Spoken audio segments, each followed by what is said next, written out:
बिस्मिल्लाहिर्रहमानिर्रहीम। अस्सलाम वालेकुम। मुनीब फारूक आपकी खिदमत में हाज़िर है। इस वक्त मेरे साथ मौजूद हैं सरबराह अवामी मुस्लिम लीग जनाब शेख रशीद अहमद साहब। शेख साहब क्या हाल है जी? अल्हम्दुलिल्लाह, अल्लाह का करम है, एहसान है। सेहत ठीक है माशाल्लाह? ठीक है, काफ़ी वज़न शज़न बेहतर हुआ है। बेहतर हुआ है। कहाँ थे शेख साहब? मैं बस चिल्ले पे ही समझे तबलीगी जमात के कुरान का 40 दिन मुताला ही करता रहा। अच्छा। और अल्लाह ने टाइम दिया इतना सारा कि मैं कुरान को, लेकिन ख़बरें तो ये थी कि आपको गिरफ़्तार किया गया है। ख़बरें तो अब ज़ाहिर है मैं इतनी तलावत के बाद आपको इसका क्या जवाब दूँ। ख़बरें तो लगती रहती हैं जी, ख़बरों की कोई बात नहीं। बस अल्लाह ताला ने थोड़ा सा टाइम दिया ज़िंदगी में 40 एक दिन लगाने के, तो वो मैंने कुरान के ऊपर ज़्यादा स्टडी पर ज़्यादा सर्फ किया। माशाल्लाह, वो तो सादत की बात है। लेकिन ये चिल्ला सख्त था या आसान? सख्त था। चिल्ला सख्त। उसके असरात आपकी सेहत पर आए? काफ़ी ज़्यादा है।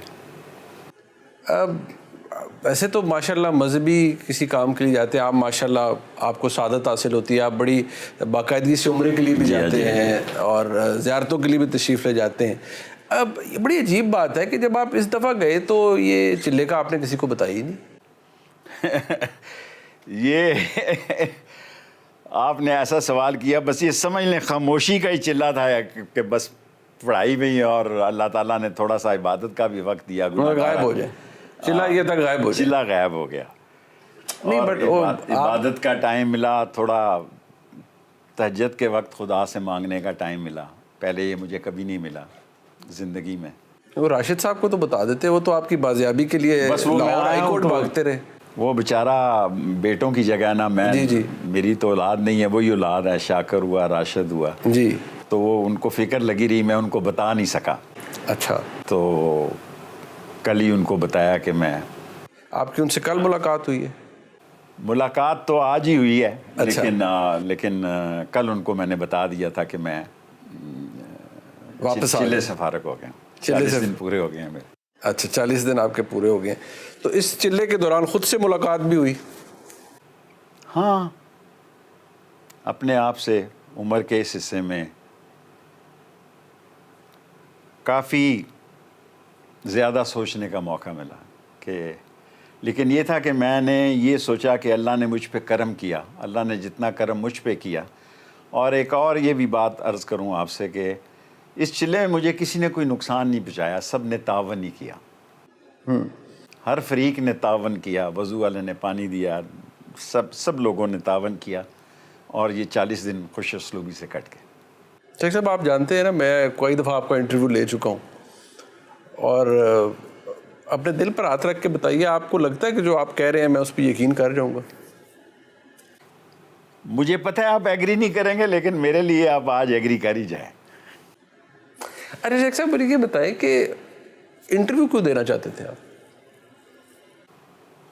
इंटरव्यू मैं इसलिए देना चाहता हूँ कि क्योंकि अब ये एक रस्म सी बन गई है कि मैं तो अवामी मुस्लिम लीग से मेरा तल्लक है, और मेरी एक सीट की पार्टी है पाकिस्तान में, मेरी सबसे छोटी तरीन पार्टी है, और पाकिस्तान में मैं पहले दिन से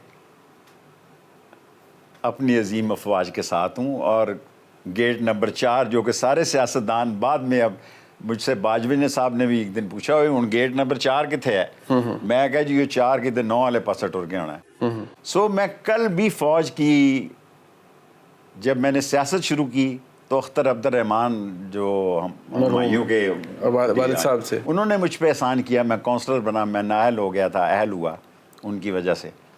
और आज भी मैं फ़ौज के साथ हूँ, खड़ा हूँ, और मैं समझता हूँ असली हूँ, नस्ली हूँ, और मैं दयानतदारी से समझता हूँ कि इस मुल्क में पाक फ़ौज जो है वो दुनिया की वो अजीम फ़ौज है, और जिसके मैं बतौर अदारा बात कर रहा हूँ। जी, ठीक है। और मैंने खान साहब को भी हमेशा यही गुजारिश की जी कि हमें इनसे बना के रखनी चाहिए। अच्छा, उसमें मैं आता हूँ। वैसे तो आपकी हैरानी की बात यह है ना कि आप जैसी शख्सियत जो कि अल्लाह हर इंटरव्यू में हर जगह कहते थे आप कि मैं गेट नंबर 4 का तर्जुमान हूँ, मैं फ़ौज मुझे माने या ना माने मैं उनका तर्जुमान हूँ, तो फिर तर्जुमान के लिए मतलब चिल्ला भी बड़ा मुश्किल हो जाता है, हजम करनी बात। मुनीब साहब सच पूछें तो आपने मेरे दिल की बात की।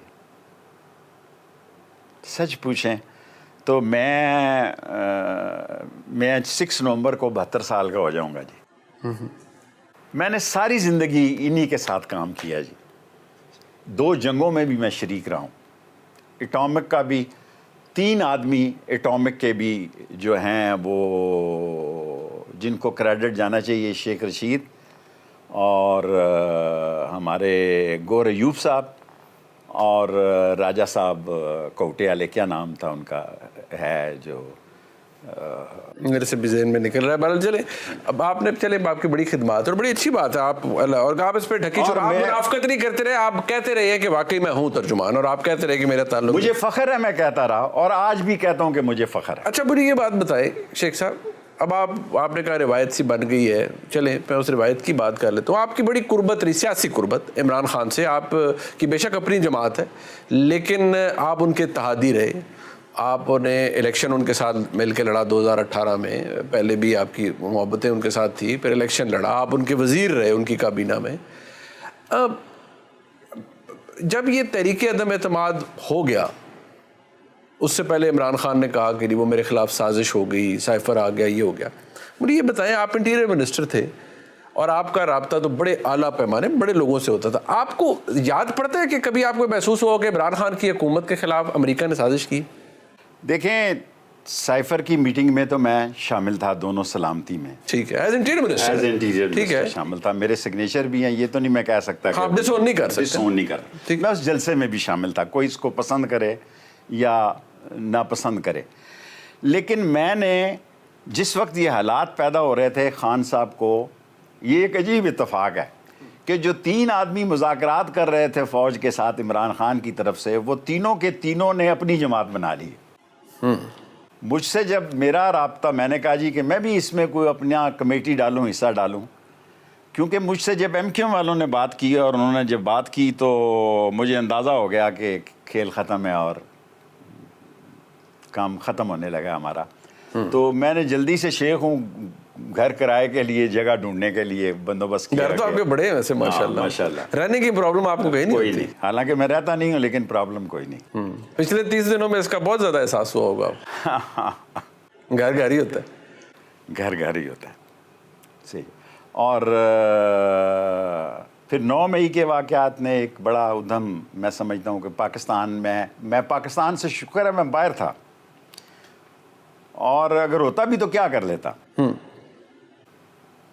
मैं किर्गिस्तान था, वहाँ से आया, तो ये जब वाक़यात हुए तो मैं समझता हूँ कि पाकिस्तान की, मैंने 10 तारीख को इसकी मजम्मत की, लेकिन वो इतनी, मेरा ख्याल है, सुनी नहीं गई। पर वो आगे आ जाते हैं ना, वो 2023 में आ रहे थे, मैं 2022 में इसलिए क्योंकि आप साथ थे ना, और उस वक्त जो हुआ, हुकूमत चली गई इमरान खान साहब की। इमरान खान साहब ने पहले ही शुरू कर दिया था, मीर जाफ़र, मीर सादिक, न्यूट्रल तो जानवर होता है, फिर एक आला ओहदेदार जो है सर्विंग, उनको डर्टी हैरी कहना शुरू कर दिया। आपकी पर्सनल फीलिंग क्या होती थी? मेरी पर्सनल थिंकिंग ये है कि किसी फौजी का, इंसान को, एक सियासतदान को नाम ही नहीं लेना चाहिए। ठीक है, वो आज वो टीवी देखने की पोजीशन में होंगे, सुना है कि मुझे तो पता नहीं था, मैं तो चिल्ले पे था कि उनके पास टीवी की फैसिलिटीज़ भी होंगी। मैं समझता हूँ कि हमारी पाक फ़ौज के ऐसे अदारे हैं कि इनके नाम जो हैं वो न लिए जाएं। और यही वजह देखें कि क्योंकि वो कहते हैं कि 9 मई के वाक़े में भी गैर सियासी लोग मौजूद थे। उनका सबसे बड़ा क्लेम ये है, जो बातचीत बार लोग इल्ज़ाम लगाते हैं कि 9 मई में, मई था ना, 9 मई की तारीख में गैर सियासी लोगों ने भी बड़ा अहम रोल अदा किया। वो देखिए, वो तो DG ISPR ने, उन्होंने बाकायदा तौर पर इस पे बताया कि कौन कौन लोग थे। वो तो नाम ले सकते हैं, मैं वैसे कह रहा हूँ कि वो तो अब ओपन सीक्रेट है ना, वो ढकी छुपी बात तो नहीं है। बट मुझे ये बताएं कि ये जो सारा एक होता है ना माहौल बन रहा था, कुछ भी आपका ताल्लुक था ना, हुकूमत चली गई थी, आपके कुलीग्स थे जिनके साथ आप कैबिनेट भी रहे, ये जो माहौल बन रहा था, वो जो एक शहबाज गिल साहब ने एक बीपर दे दिया ARY के ऊपर, ये कौन लोग थे बेसिकली? शहबाज गिल, शीरी मज़ारी साहबा और हमाद साहब और जुल्फी बुखारी, और ये 4-5 लोग करीब थे। लेकिन मैं हर मीटिंग में, अब मैं नंबर बनाने के लिए नहीं काटना चाहता, मैं चिल्ला काट आया हूँ। मैं चिल्ला काट आया हूँ। मैं ईमानदारी से ये समझता हूँ कि इस मुल्क में, ये मुल्क अदारों के बगैर, किसी का नाम नहीं लेना चाहता, अदारों के बगैर ये मुल्क ना चल सकता है, ना इस मुल्क में इतनी सख्त रह गई है हालात और वाक़यात में, इस मुल्क की जो इकॉनमी डिज़ास्टर है, जो हालात हैं। सो हमें सियासतदान और अदारों को मिलकर चलना चाहिए, और जब सियासतदान की लड़ाई होती है अदारे से, हमेशा अदारे जीतता है। नहीं, वो बात आपकी तो वो तारीखी तौर पर भी है ना शेख साहब, लेकिन ये जिस तरह आपने कुछ लोगों के नाम लिए, मैं तो सिर्फ उस वाक़े की बात करूँ, वो शहबाज गिल साहब ने वो बीपर दिया था, इसलिए मुझे भी याद है उस बात का। और मैं बहसीत एक पाकिस्तानी खुद भी कई दफ़ा कहता रहा कि पता नहीं उनको इस आग में किसने झोंका, बट सवाल ये है कि ये माहौल आपको कब बनते हुए नज़र आया तहरीक इंसाफ के अंदर? मुझे पता है आप उनका हिस्सा नहीं थे, बट नज़र तो आ रहा था ना आपको। देखिए, मैं अमली तौर पर अगर आज ये बात कहूँगा ना तो ये अच्छा नहीं लगेगा, लोग समझेंगे शायद मैं कोई या डर गया हूँ या कोई ऐसा मसला है, या नहीं। आप अपने दिल की बात सुनें, सच बोलें। मैं अपनी दिल की बात आपको कहना चाहता हूँ कि हमारी जो, अगर जो सुन भी रहे हैं उनके लिए भी कहना चाहता हूँ कि हमारी जो लड़ाई जो है इनसे बनती नहीं थी, एस्टैब्लिशमेंट्स, और मैं कहता भी रहा। तो आगे से क्या जवाब मिलता था जब आप कहते थे कि यार ये ना करें? कहते ऐसे कहते होंगे ना? ऐसे ही कहते थे। मैंने किसी ने मुझसे रब्ता किया कि शेख रशीद तू भी इस बात में क्यों नहीं पढ़ता। मैंने खान साहब से इजाज़त मांगी। मैंने कहा जी जहाँ ये वो 3 बंदे जो मुज़ाकराती टीम थी, तीनों ने अपनी पार्टियाँ बना ली हैं। जो खान साहब, परवेज़ खटक साहब थे और दूसरे लोग थे, उन सब ने अपनी पार्टियाँ बना ली हैं।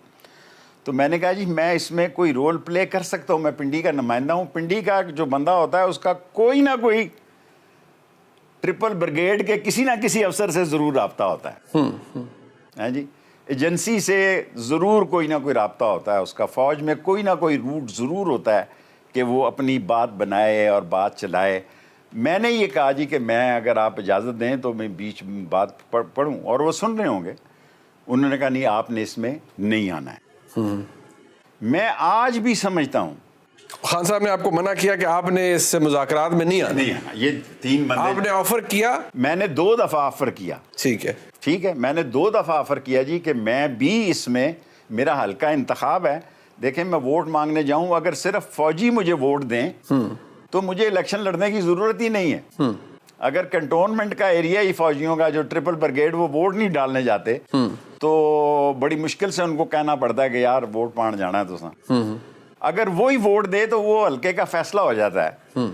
लेकिन खान साहब ने दोनों दफ़ा मुझे कहा कि आपने इस मुज़ाकरात में कोई हिस्सा नहीं लेना। सो फिर मैं पीछे हो गया। अच्छा, ये सिलसिला चल पड़ा था, मुझे याद है क्योंकि आपका कुछ आपने खुद भी अपनी मीडिया इंटरेक्शन ज़रा लिमिट कर दिया पिछले साल में, और लेकिन आप कुछ कम आते थे, आपने कमी कर दी। लेकिन आपका ट्विटर हैंडल बड़ा एक्टिव था। इमरान खान 25 जुलाई 2022 के बाई इलेक्शंस जीते, आपने कहा इमरान खान का सिक्का चल रहा है, बाकी सारे हार गए। वो सियासी बात थी, ठीक है, बिल्कुल आपने की। लेकिन ये लॉन्ग मार्च जो थी इमरान खान साहब की, ये क्या खालिस्तन इलेक्शनों के लिए थी या उसका मकसद कुछ और था? देखें, जो लोग अब बातें करते हैं वो तो डिफरेंट बातें करते हैं। देखें ना जी, लोगों ने तो इस बात को काफ़ी आगे पहुंचाया है, लेकिन बेसिकली मैं बड़ी माजरत के साथ ये बात कहना चाहूँगा कि इसके मकासद जो हैं वो काफ़ी ज़्यादा मकासद थे कि लोगों के साथ राब्ते के अलावा भी कई बातें थी जो कि अब शेयर करनी अच्छी भी नहीं है। सो जो लोग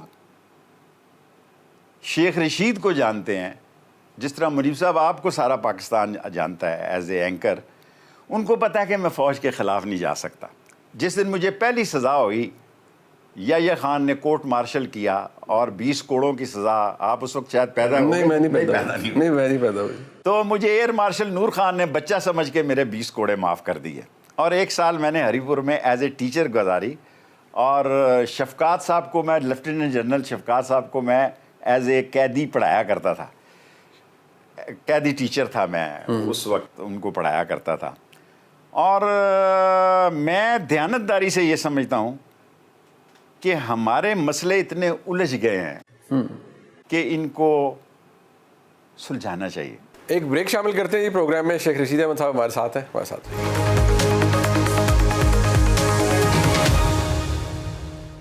शेख साहब, बात यह है कि अब क्योंकि आप इंटरव्यू दे रहे हैं, आप मुझे इस बात का एहसास भी है कि आपकी बॉडी लैंग्वेज से लगता है कि आप एक ताल्लुक़ होता है, वज़ादारी होती है, किसी के साथ काम किया होता है, किसी के साथ एक सियासी कुर्बत रही होती है, तो इंसान को तकलीफ़ भी होती है। लेकिन कुछ बातें ऐसी हैं जो कि या हैं या नहीं हैं।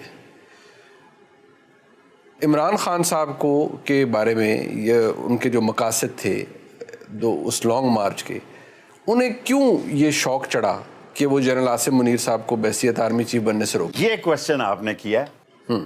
मैं समझता हूं कि आसिम मुनीर को छेड़ना ही हमारी गलती थी।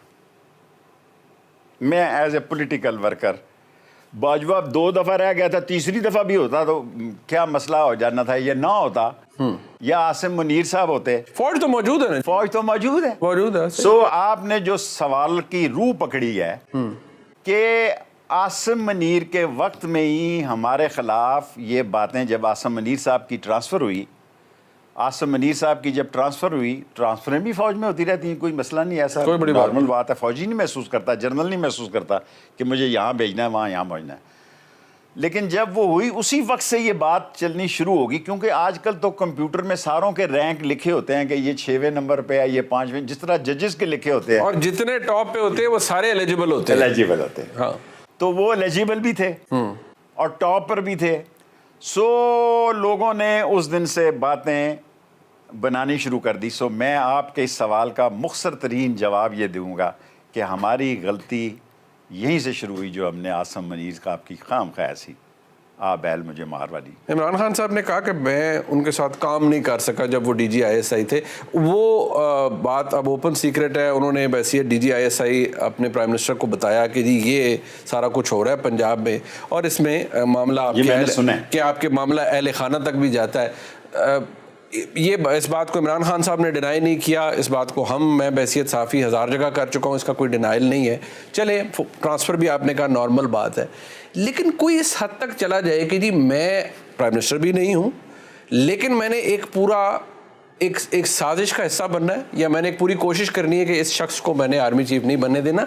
ये शेख साहब, आपने बड़ी साजिशें देखी होंगी, आपने हुकूमतें बनते बिगड़ते देखी होंगी। मैं बाज़-औक़ात गेट नंबर 4 के बाहर खड़ा होता था, जिस वक्त अभी को पता ही नहीं लग रहा था कि नया आर्मी चीफ कौन आ रहा है। सो बाज़-औक़ात मैं मुजीबुर रहमान शामी साहब के साथ जब ज़ियाउल हक़ का फैसला हो रहा था, तो नाम ही नहीं पता लग रहे थे क्या हो रहे थे।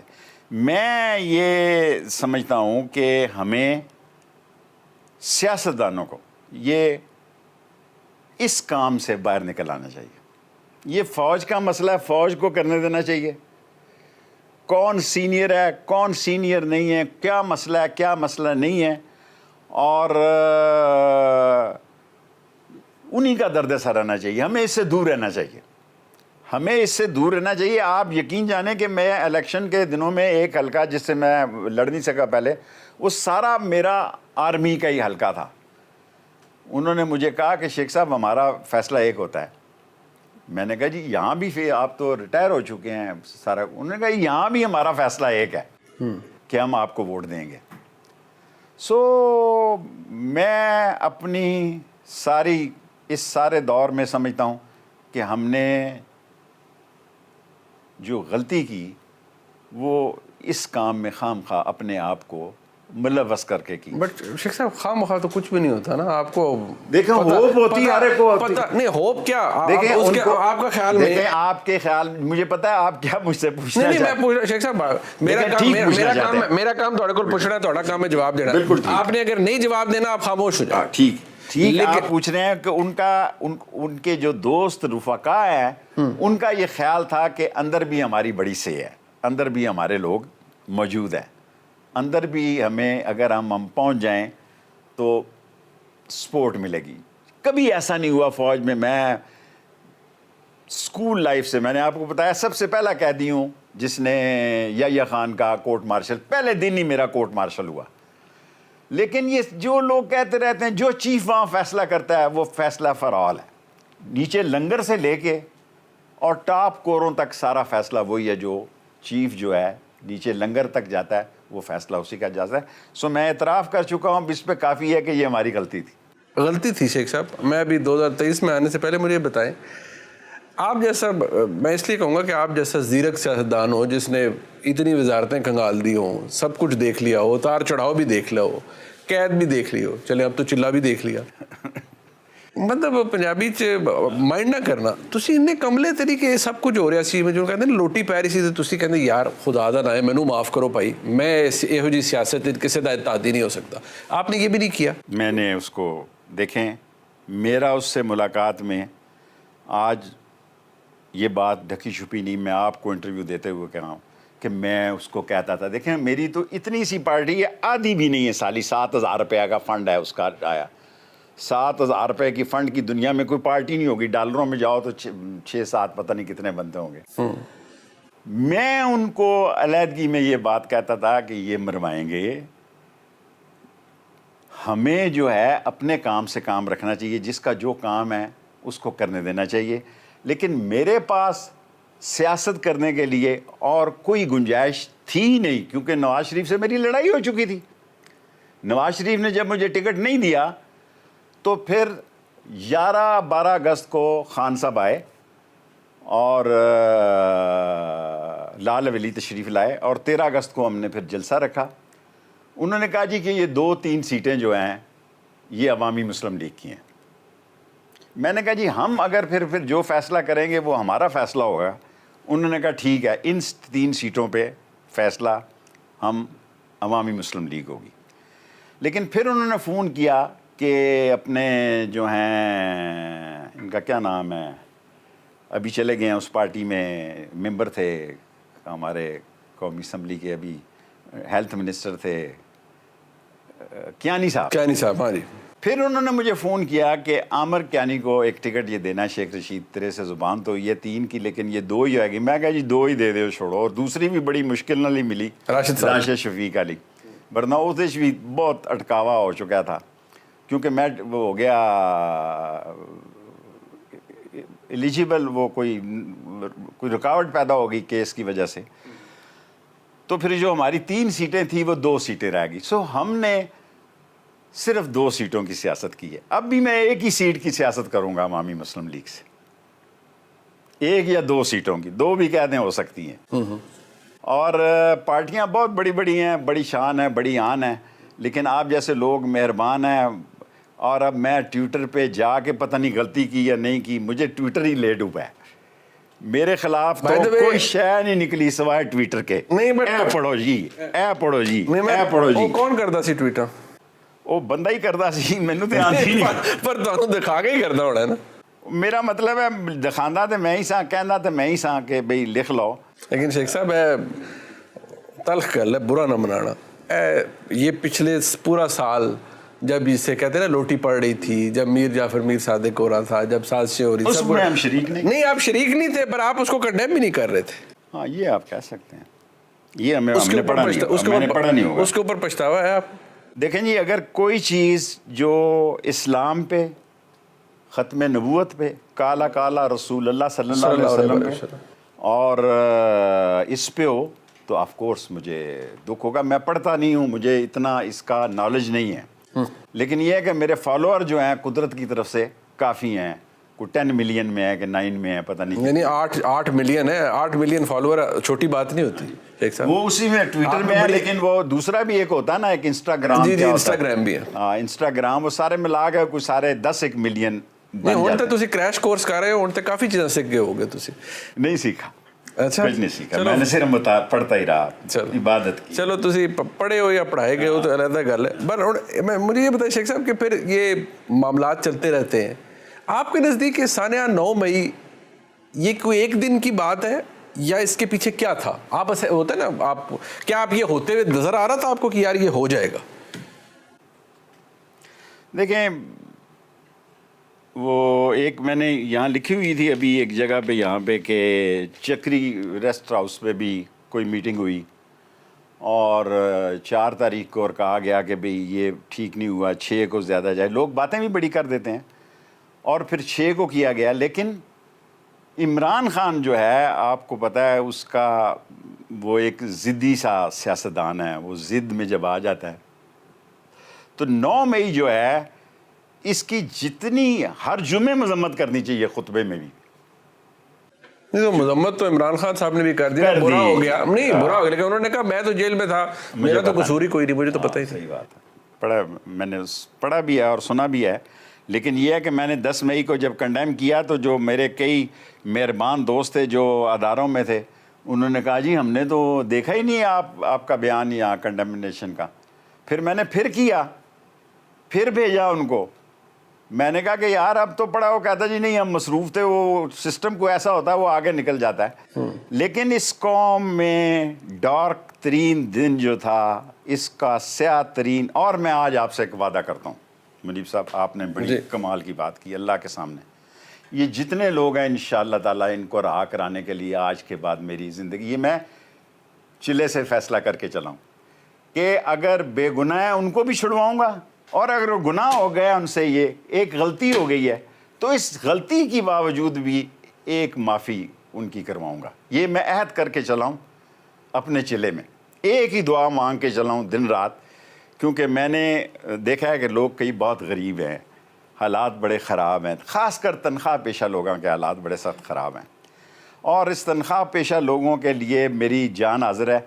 मैंने अल्लाह के सामने ये अहद किया है, और मुनीब साहब आपने ये सवाल करके मेरे पे एहसान किया है, मैं तहज्जुद के वक्त ये दुआ मांगता था, या अल्लाह मुझे इतना मेरी बात में असर पैदा कर दे कि मैं आसिम मुनीर के पास जाऊँ और उसको दरख्वास्त करूँ कि इन सारे लोगों को एक दफ़ा माफ़ कर दे, ताकि दूरियाँ ही ख़त्म हो जाएँ। मतलब आप आम माफ़ी का मुतालबा? मैं आम माफ़ी का मुतालबा करता हूँ। मैं तहज्जुद के वक्त उठ के दुआ मांगता था कि या अल्लाह, मैं पाकिस्तान का सबसे गुनाहगार इंसान ही सही, लेकिन मैं पाकिस्तान के उन 4 बंदों में शामिल हूँ जिन्होंने खाना काबा की छत पे नमाज़ पढ़ी है। माशाअल्लाह। है जी, कोई ये छोड़ दें कि रोज़ा रसूल में कितनी दफ़ा गया हूँ और खाना काबा के अंदर कितनी दफ़ा गया हूँ, लेकिन मैंने तहज्जुद के वक्त उठ के कहा कि या अल्लाह मुझे इतनी ताकत दे दे, क्योंकि 2-3 माओं ने मुझे जो बात कही मैं शेयर नहीं करना चाहता, मेरे आंसू आ जाएंगे। आपकी आवाज़ में लर्जिश क्यों है शेख साहब? आपको बस मुझे ये माएँ बड़ी परेशान हैं जिनके बच्चे जो हैं, माँ जो होती है ना जी, वो माँ ही होती है। सो मैं इंशाअल्लाह ताला एक काम ज़रूर करूँगा, जिनसे मेरी सियासी लड़ाई है वो लड़ाई है, PDM से लड़ूंगा जितनी मेरी ताकत, छोटी सी ताकत है ना, एक शहर किस देखे ना, मेरी सियासत है जी मरीड़ हसन से लेके फैज़ाबाद तक, दोनों तरफ बस। और मुसीबतें मुझ पे इतनी पड़ती हैं, 100 मुसीबतें इतनी पड़ती हैं जैसे मैं उधर बाइडन के मुकाबले में इलेक्शन लड़ रहा हूँ। एक मुख्तसर सा ब्रेक है जी, वापस आते हैं। शेख साहब की अब सियासत क्या है, ज़रा इस पर बात हो जाए कि अब सारे इस माहौल में अब शेख रशीद अहमद साहब की सियासत है क्या, इनके भतीजे की सियासत क्या, उस पर बात होगी ब्रेक के बाद। पास आती है एक दफ़ा फिर आपको खुशामदीद कहते हैं। शेख साहब ये जारी बात है, सानिया 9 मई हो गया, एक बहुत बड़ा वाक़या है, आप ख़ुद उसे सानिया कहते हैं और आप बार बार कहते हैं कि उसको कंडेम करना चाहिए, और आप कहते हैं गुनाह हुआ, पर ये एक दिन का वाक़या तो नहीं है। देखें जिस तरीके से ये, क्यों मैं आम माफ़ी कहता हूँ कि जिस तरह इमरान खान ने ये जो 4-5 जुल्फी बुखारी और शीरी मज़ारी और ये शहबाज गिल टाइप लोगों ने जिस किस्म का बयानिया बनाया और जिस तरह उसको फैलाया गया, उसका एक रिएक्शन हुआ, और उसके रिएक्शन के तौर पर ये 9 मई का जो सानिया हुआ, जिसकी जितनी मजम्मत की जाए वो कम।